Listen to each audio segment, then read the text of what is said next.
of what happens when humans are too, I almost think it's like an arrogant thing a little bit to say, oh, no, like we shouldn't get involved. It's like, we've always been involved, it's like, it's actually unnatural for us to not be involved, and I think that's why I wanted to do this, because I know a lot of your listeners probably have never hunted, probably don't understand it, probably have never heard about it. So I wanted to come on to kind of explain why it's necessary and why, to me, it's one of the most pure things you can do.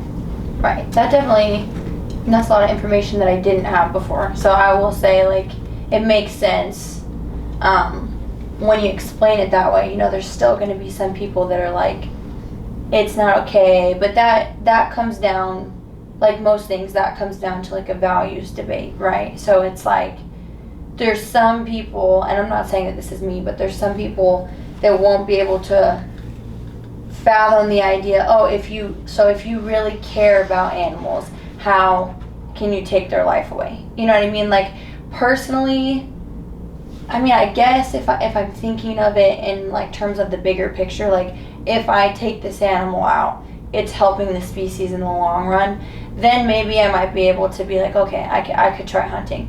But I know just like how I am, and I don't personally think I could kill an animal. Like, I just don't think I have it in me. You've been doing it since you were little, Yeah. So maybe that's, if it's all you've ever known, it's different. So like, this sustainable hunting thing, this like, I'm helping the environment, I'm helping keep things balanced.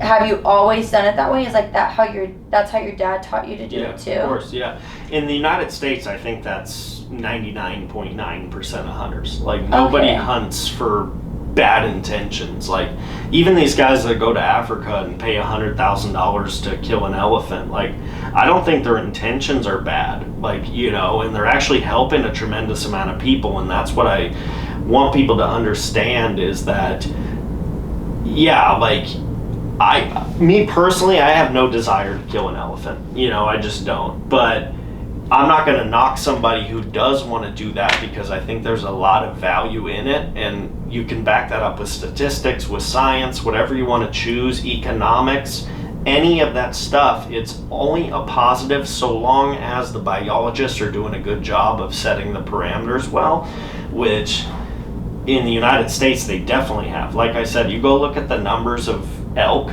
100 years ago compared to now, it's night and day different. Like, the numbers have come up tremendously from like the brink of extinction to now there's like getting to be almost too many elk. So it's this constant balancing act, but hunting is a very scientific thing. Like I said, I can't just go out and shoot a bison. Like, it takes me 30 years to get a tag, like, to shoot a bison. Why does it take so long? So how hunting works is it's like a lottery. So like, say I want to go hunt elk in Arizona. That'll take me, depending on the unit as a non-resident, like 30 years to draw the tag. I'm putting in every single year, getting bonus points, and it's like a lottery. So say there's only 50 tags. There's probably 10,000 applicants, right? 90% of those tags, 80% in Arizona go to residents. So I only get 20% of those 50 tags out of all those applicants. And each year you don't draw, you get a bonus point in that state. So you become a little more likely to draw. But yeah, a lot of them take like 30 years to draw. And then I can go hunt one elk. You see what I'm saying? That's crazy. So it's very... And the biologists are the ones who decide that. Like, how many tags are we giving out in archery season? How many are we giving out in muzzleloader season? How many are we giving out in rifle season? And it's all scientifically broken down to help the animals have a better herd. Because you don't want too many animals in the herd, because then they start to get chronic waste disease and they start to get all these different diseases. So it's all about herd management. And if I draw an elk tag in Arizona, my license is $150 and my tag is $900. All that money just goes right back into the animal's habitat, building water holes, building food sources, making sure that there's tunnels under roadways so animals aren't getting smoked on the highways. All that's paid for by hunters. So, like, I get it that, it seems weird to like kill something to sustain it. But when you really look at it and break it down, it's not that complex to understand, I feel like. yeah, I mean, I'm catching on, so I feel like, Yeah. you know, it makes, I just can't believe, like, how that part got missed somewhere in my education. You know what I mean? Like, how I went my entire life not understanding how hunting works in any capacity. You know what I mean? Because to be honest, I thought, oh, you get a hunting license and then people go out and kill whatever they want. No, yeah, You know what I mean? way off base. But again, I think it's just because, there's only about, it's actually hard to find an exact number, but there's somewhere between 13 million and 20 million hunters in the United States. I believe our population is about 350 million now. So it's a pretty small portion of people. And if you're not in the portion who hunts, like, why would you take the time to learn about it? So I understand why there's misinformation, and also, like, there's big organizations like PETA or like all these people that only spread negative stuff about hunting, which if you look for negative things in anything, you can find it. But the amount of negative to the amount of positive it's like 99 to 1% to me. It's all positive pretty much. But you don't hear about that unless you're in hunting. You know what I mean? So that's why I think a lot of that stuff gets missed.